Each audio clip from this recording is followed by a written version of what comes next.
عرب کے جوہلا، عرب کے بدو، ان سے زیادہ ہٹ درم اور ضدی کون تھا؟ لیکن دیکھیں نبی کریم صلی اللہ علیہ وآلہ وسلم کی مختصر سی دعوت نے ان کی زندگیوں کی کایا کو ایسا پلٹا کہ ایک ایک مرتبہ انہوں نے کلام اللہ کو سنا تو دل کے زنگ اتر گئے، دل کی سختیاں ختم ہو گئیں، دل کی سیاہیاں ختم ہو گئیں، اور جو رب کے باغی تھے اللہ سے محبت کرنے والے بن گئے، جو رب کے دشمن تھے رب کے دوست بن گئے۔ لیکن کیسے بنے؟ انہوں نے نبی کریم صلی اللہ علیہ وآلہ وسلم کی تعلیمات کے اوپر عمل کیا ہے۔ آج کا انسان، آج کا مسلمان صرف تعلیمات سیکھ رہا ہے لیکن تعلیمات کے اوپر عمل نہیں کر رہا۔ آج دنیا میں جس کونے میں بھی انسان ترقی کر رہا ہے اس کے پاس دیکھیں اصول کون سے ہیں؟ اس کے پاس اصول کلام اللہ قرآن مجید کے اور محبوب پیغمبر علیہ السلام کے فرمان کے ہیں۔ جتنے بھی لوگ انسانی حقوق کی بات کرتے ہیں وہ سارے قانون میرے محبوب پیغمبر علیہ السلام نے بتائے ہیں۔ انسانیت کے ساتھ انسانوں کا رویہ کیسا ہونا چاہیے، حسن سلوک کیسا ہونا چاہیے، ان کے انداز گفتگو کیسے ہونے چاہیے، معاملات کیسے ہونے چاہیے، ایک دوسرے کے لیے ہمدردی اور احسان کے جذبات کس حد تک ہونے چاہیے۔ جو آج چیزیں ہمیں غیر مسلموں میں دکھائی دیتی ہیں میرے بھائیوں، انہوں نے ساری چیزیں میرے اسلام سے سیکھی ہیں۔ میں نے صرف اسلام پڑھا ہے، اسے اپنی زندگی میں نہیں لے کے آیا۔ اگر ہماری زندگی میں بھی وہ دین اسلام موجود ہوتا تو ہمارے دلوں میں اللہ کا خوف ہوتا، نماز پڑھتے وقت ہمیں یہ تصور ہمارے ذہنوں میں نہ ہوتا کہ مجھے فلاں بندہ دیکھ رہا ہے کہ نہیں دیکھ رہا۔ نبی کریم صلی اللہ علیہ وآلہ وسلم حدیث جبرائیل کہ جبریل نبی علیہ السلام کو دین سکھانے آئے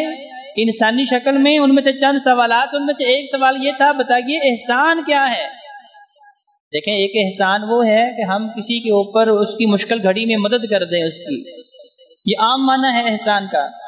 لیکن یہ حدیث جبرائیل جو بخاری مسلم کے اندر موجود ہے، جبریل امین نے پوچھا رسول اللہ احسان کیا ہے؟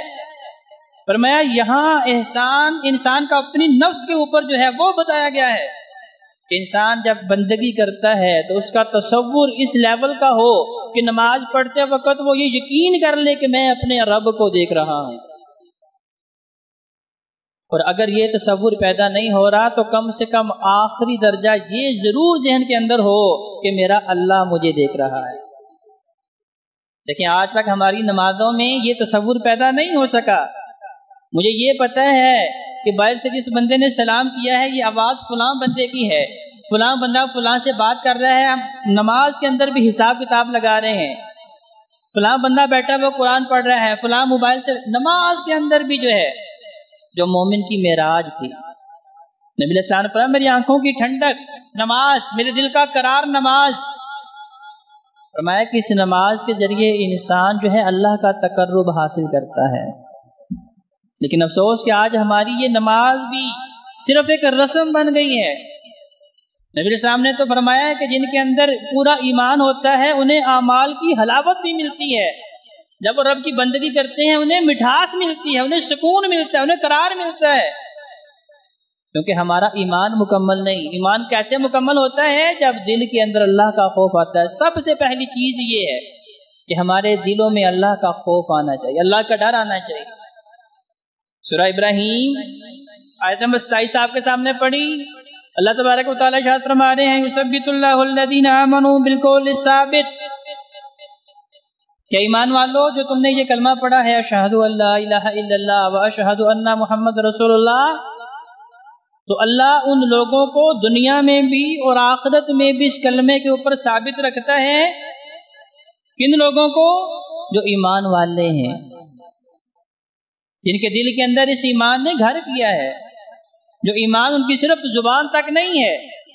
جو ہم پڑھتے ہیں اشہد ان لا الہ الا اللہ واشہد ان محمد رسول اللہ، ذات کی وقار، یہ ہماری زبان کا اقرار ہے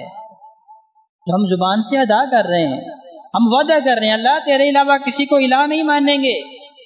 اللہ تیرے علاوہ کسی کی بات نہیں مانیں گے، اللہ تیرے علاوہ کسی کا خوف ہمارے دلوں میں نہیں ہوگا، اللہ تیرے علاوہ کسی سے ہم امیدیں وابستہ نہیں کریں گے، اللہ تیرے علاوہ ہم کسی کے سامنے اپنی مشکلات اور حاجات پیش نہیں کریں گے، یہ اقرار کر رہے ہیں۔ وَأَشْهَدُ أَنَّ مُحَمَّدَ رسول اللہ، اللہ ہم اقرار کرتے ہیں کہ تیرے محبوب پیغمبر کو آخری نبی اور رسول مانیں گے، ان کی ہر بات کو اپنے لیے حرف اخیر تسلیم کریں گے، دل و جان سے بڑھ کے ان سے محبت کریں گے، ان کا احترام کائنات کی تمام ہستیوں سے بڑھ کے کریں گے، اور ان کی بات کا احترام بھی سب سے بڑھ کے سب سے اوپر رکھیں گے۔ یہ اقرار زبان تک ہے، حلق سے نیچے نہیں۔ اگر وہ دل تک جاتا ہے تو وہ کیسے ہے کہ پھر ہمارے اعمال کے اندر یہ اقرار بھی نظر آئے کہ اللہ کے علاوہ کسی کے سامنے ہمارے ہاتھ نہیں اٹھنے چاہیے، اللہ کے علاوہ کسی کے سامنے ہمیں جھکنا نہیں چاہیے، اللہ کے علاوہ کسی سے ہمارے دلوں میں خوف نہیں آنا چاہیے، اور نہ ہی اللہ کے علاوہ کسی کی امید ہمارے دل کے اندر آنی چاہیے، کیونکہ ہر کام کرنے پہ میرا اللہ قادر ہے، ہر نقصان سے بچانے پہ میرا اللہ قادر ہے، ہر نفع پہنچانے پہ میرا اللہ قادر ہے۔ تو یہ اقرار دل میں آئے اور پھر اس دل سے آگے ہمارے اعمال کے اندر نظر آئے، لوگ دیکھیں یا نہ دیکھیں اس سے فرق نہیں پڑتا، صرف یہ کرتے وقت نیت ہو کہ میرا اللہ دیکھ رہا ہے، میرا اللہ راضی ہونا چاہیے، اس عمل سے میرا اللہ مجھے جہنم سے بچا دے، اس عمل کے کرنے سے میرا اللہ مجھے عذاب قبر سے محفوظ کر دے۔ اگر یہ تصورات ہماری عبادات کے اندر بھی آ رہے ہیں تو جاتا جی بکار پھر یہ ہے ایمان، اور اللہ فرما رہا ہے کہ پھر جنہوں نے اپنی زبان سے اقرار کیا ہے توحید و رسالت کا، میں آخرت پہ بھی اس کلمے کے اوپر انہیں ثابت قدم رکھوں گا۔ لیکن اس کے مقابلے میں وہ لوگ فَيُضِلُّ اللَّهُ الظَّالِمِينَ کہ جنہوں نے کلمہ پڑھا ہی نہیں یا پڑھا ہے صرف زبان کی حد تک، اس کے تقاضوں کو نہیں سمجھا، اس کے تقاضوں کو پورا نہیں کیا، وَيُضِلُّ اللَّهُ الظَّالِمِينَ اللہ فرماتا ہے ایسے لوگ ظالم ہیں، اللہ ایسے لوگوں کو گمراہ کر دیتا ہے دنیا میں بھی اور آخرت میں بھی۔ وَيَفْعَلُ اللَّهُ مَا يَشَاءُ اور میرا اللہ ہر چیز کرنے کے اوپر قادر ہے۔ نبی کریم صلی اللہ علیہ وآلہ وسلم نے بھی جب میت کو قبر کے اندر دفن کر دیا اور اس موقع پہ نبی علیہ السلام نے بھی پھر جامع ترین دعائیں فرمائی، ان دعاؤں میں سے ایک دعا یہ بھی تھی، اللہم ثبتہ بالقول ثابت لا الہ الا اللہ، کہ اللہ یہ بندہ اب تیرے سپرد کر رکھے ہیں، اللہم انا فلان ابن فلان فی ذمتک وہب لی جوارک، اللہ ہم نے اس کا آخری حق ادا کر دیا، جنازہ پڑھ دیا، اسے مٹی کے اندر دفن کر دیا، اب اللہ یہ تیرے سپرد ہے۔